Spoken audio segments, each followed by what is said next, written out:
the Tea Party. I will never be the rock star of the far right, because my intent is to serve the people of this state. It is the people of this state that deserve to have a governor on their side.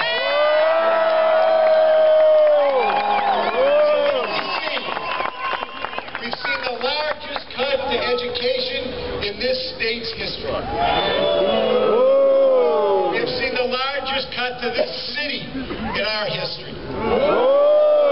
And we've seen him give tax cuts in the billions to corporations and some of the wealthiest people in this state. We have to have our government represent us. That billionaire from Texas who gave him $500,000, he doesn't care about what's going on in Milwaukee or Racine or Manitowoc or Marshfield or La Crosse.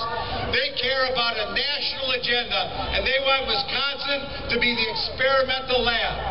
And we know that this governor has said that he was going to drop the bomb. Drop the bomb on the working people of this state. We know that this governor said that he was going to divide and conquer. Those are his words, not my words. Scott Walker has divided this state like it's never been divided before.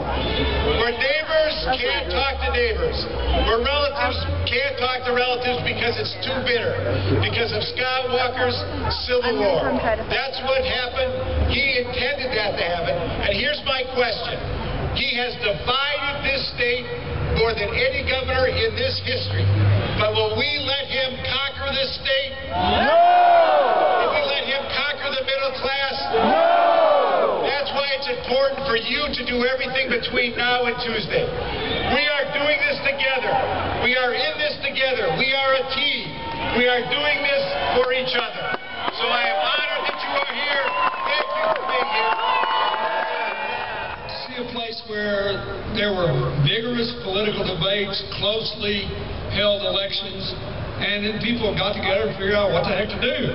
Yep. And now they look at Wisconsin and they see America's battleground between people who want to work together to solve problems and people who want to divide and conquer. Places that are already back, and they all have one thing in common. They're dramatically different. But they all have one thing in common. They are involved in creative cooperation, not constant conflict.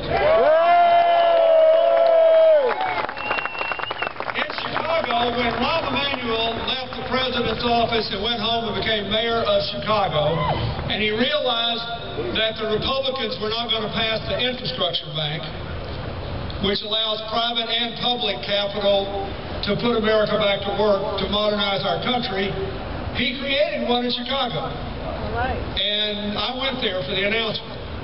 There were Democrats and Republicans, and the Republicans thought Washington was nuts for not passing what used to be a bipartisan bill, breaking the Union. Who's got the best plan for education? Tom Barrett. A decision was made to cut taxes for some people and have 73% of Wisconsin school districts lay teachers off. Tom Barrett's plan is fairer to the teachers, but far more important, it's better for the kids in the future.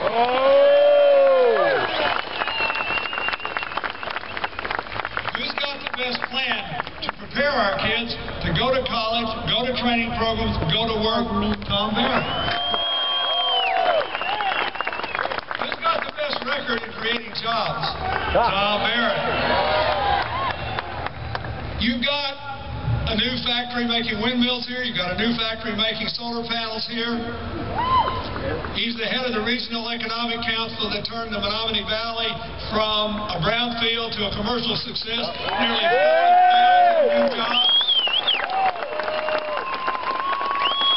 I'll bet you anything there were some Republicans on that council. They worried about how to put people to work, not how to divide and conquer. Now, you need a budget from the next governor that deals with whatever the realities are but where there is shared responsibilities and shared sacrifice, not winner take all. This election is not about how to deal with a hard budget crisis. I had to do that. And I gave you, if you remember, the last 4 budgets were surplus budgets. And the same philosophy that is dominating Wisconsin, as soon as I left office, double the national debt. After increasing it 4-fold before I took office. You have a choice here. And the choice, I think, is pretty simple. You want creative cooperation? That's what's working everywhere in America and everywhere in the world. With Europe, a basket case, believe it or not, there are some countries that have unemployment rates of 4 and 5%. Why? Because they've got cooperation. They figured out how to get through this. Everywhere I go in America, everywhere I go in the world, the only thing is working is when you get everybody who's got a stake in the game in there, treat them with respect, and people go forward together. That's how you get out of it. Because times are tough, and you got to get up every day. And a lot of people in this crowd get up every day. And you start the day, you look in the mirror, and you say, God, is it going to get better? How long is it going to be? What's my future going to be like? And when people are uncertain and afraid, it's easy to get them confused and divided. I'm telling you, folks, I wrote a whole book about this. We got a lot of problems. We fell from 1st to 15th in the percentage of our young people with college degrees because kids couldn't afford to finish because their debts were so high and their parents were in trouble. We fell from 1st to 15th in the quality of our infrastructure. We're 15th in our computer download speeds, which hurts small towns and rural areas in Wisconsin that could be using the internet to sell their products. But everything that's wrong with us is fixable. We're still the biggest economy on earth. We are still the most diverse country on earth with a big economy. Look around this crowd today. That is our strength.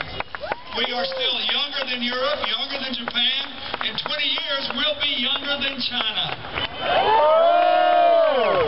So this is about whether you think that's a good thing or not, or whether you want to support laws that make it harder for young people and minorities and poor people to vote.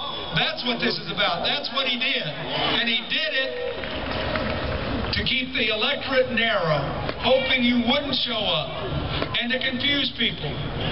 If you like the idea that it should be harder for the young, the poor, the minorities, the first generation of immigrants to vote, by all means, stay home Tuesday. If you know that's a loser for America, and you look around this crowd, and you see our youth, you see our vitality, you see our diversity, show up Tuesday and elect Tom Barrett governor. If this were a winner-take-all state, you would not have voted for me. You know why?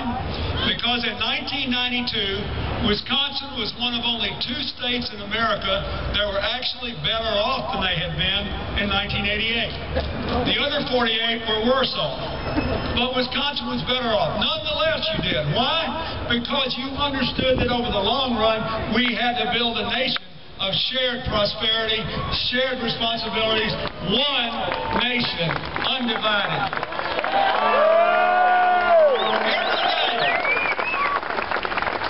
A child in Wisconsin says the Pledge of Allegiance, it is a rebuke to the far right, winner take all, take no prisoners, divide and conquer, constant conflict philosophy of government. You get a chance, a second chance to do that. Ordinarily, I'm against recall elections. I went to try to fight one in California. But sometimes it is the only way to avoid a disastrous course.